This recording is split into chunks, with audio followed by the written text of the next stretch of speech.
बातें दी हैं। उन्होंने सांगानेर में सीटीपी प्लांट का उद्घाटन किया, वहीं सीतापुरा में हैंडीक्राफ्ट टेस्टिंग लैबोरेटरी की भी शुरुआत की।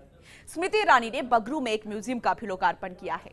हालांकि सांगानेर का कार्यक्रम राजनीतिक द्वंद्व की भेंट चढ़ गया है और इस फेल कार्यक्रम को लेकर स्मृति ईरानी भी काफी नाराज नजर आई। चलिए आपको एक खास रिपोर्ट दिखाते हैं।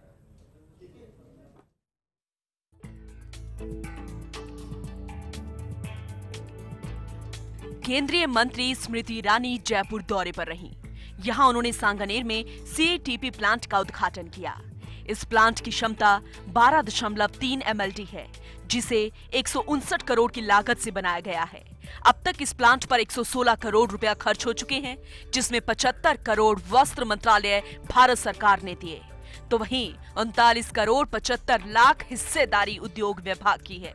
इस प्लांट से 835 फैक्ट्री को फायदा मिलेगा। इस प्लांट से फैक्ट्रियों के प्रदूषित पानी को शुद्ध किया जाता है। 835 में से 292 फैक्ट्री अब तक प्रोजेक्ट से जुड़ चुकी हैं। ये प्लांट जीरो लिक्विड डिस्चार्ज तकनीक पर आधारित है। किया 160 करोड़ की लागत से यहाँ सांगानेर की इंडस्ट्री को समर्पित ये ZLD का प्लांट, STP का प्लांट आज हमने प्रेषित किया है। 800 इंडस्ट्रीज और डायरेक्ट इनडायरेक्टली 4 लाख लोग जो अपनी नौकरी के लिए इस पर आश्रित हैं, उनको अभिनंदन कि आज 300 साल पुरानी सांगानेर की विरासत को बचाने में हम भारत सरकार की ओर से अपना योगदान दे पाए।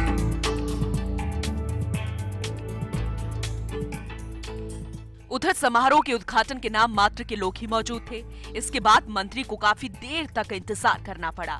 मुख्यमंत्री अशोक गहलोत व उद्योग मंत्री प्रसादी मीणा और वन और पर्यावरण मंत्री सुखराम बिश्नोई को भी कार्यक्रम के लिए आमंत्रित किया गया था, लेकिन वे नहीं आए।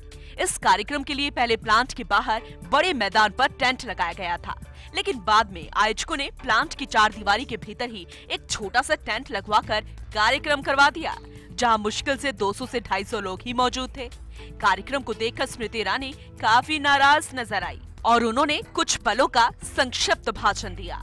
उन्होंने कहा कि जब यहां पर बड़ा कार्यक्रम होगा तब विस्तृत भाषण दिया जाएगा। कार्यक्रम की असफलता के बाद सांसद रामचरण बोहरा और विधायक अशोक लाहोटी ने मंच से स्मृति ईरानी से माफी मांगी और कहा कि भविष्य में एक बड़ा कार्यक्रम यहां पर आयोजित किया जाएगा, जिसमें करीब 50,000 लोग जुटेंगे।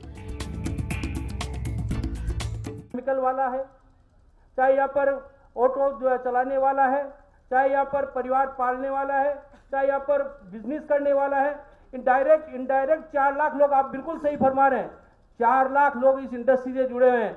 और आज मुझे कहते हुए बड़ी खिन्नता हो रही है कि हम 250 लोगों के साथ कार्यक्रम कर रहे हैं। पूर्व मुख्यमंत्री आदरणीय वसुंधरा जी ने रामचंद्र जी के साथ फाइल हाथ में लेकर और केंद्रीय मंत्री जी के पास गई और इन शब्दों में कहा कि मुझे आज ही इसकी अनुमति चाहिए और ये भारत का सबसे बड़ा 150 करोड़ का प्रोजेक्ट आज बनकर आपके हाथ में तैयार है।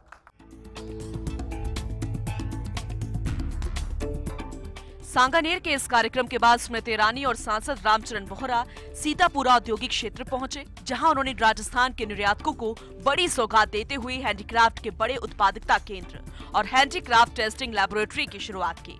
इस मौके पर स्मृति ईरानी ने विभिन्न लोगों को सम्मानित भी किया और प्रमाण पत्र जारी किए।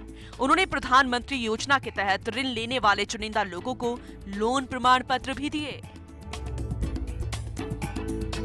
300 साल की धरोहर खतरे में थी, इसीलिए आपके सम्मानित सांसद स्वयं देश की राजधानी पधारे और उन्होंने कहा कि मैं बड़ा भाई हूं तो बहन से एक ही चीज मांगूंगा कि सांगानेर की इस इंडस्ट्री को बचाने के लिए आप यहां पर एक बड़ा CTP का प्लांट दें। ये मेरा सौभाग्य है कि आज आपके सांसद जी की उस निवेदन को स्वीकार कर हम सांगानेर की धरती पर एक ऐतिहासिक सांगानेर की इंडस्ट्री को समर्पित एक बहुत बड़ा कदम ले पाए हैं। केंद्रीय मंत्री ने दोपहर बाद बगरू में तितान वाला म्यूजियम का उद्घाटन किया। इस म्यूजियम में बगरू की ब्लॉक प्रिंटिंग कला को संरक्षित किया जाएगा। स्मृति ईरानी ने अपनी यात्रा के दौरान पूर्व मुख्यमंत्री वसुंधरा राजे को भी धन्यवाद दिया और कहा कि उनके प्रयासों से ही सांगानेर में प्लांट लग पाया है। केंद्रीय लोकसभा चुनाव से ठीक पहले केंद्रीय मंत्री की जयपुर यात्रा में राजनीतिक बयानों के तीर भी चले और अतिथियों को लेकर विवाद भी रहा। सांगानेर के इस कार्यक्रम में मेयर विष्णु लाटा इसलिए नहीं आए क्योंकि उनका नाम शिलान्यास पट्टिका पर नहीं था। तो वहीं सीतापुरा के कार्यक्रम में स्थानीय कांग्रेसी विधायक गंगा देवी को नहीं बुलाया गया। उद्योग विभाग के अफसरों ने भी केंद्रीय कपड़ा मंत्रालय के इन कार्यक्रमों से दूरी बनाई रखी। अब इन घटनाओं के राजनीतिक मायने भी निकाले जाएंगे। Naresh Sharma, first India news, Jaipur. तो दूसरी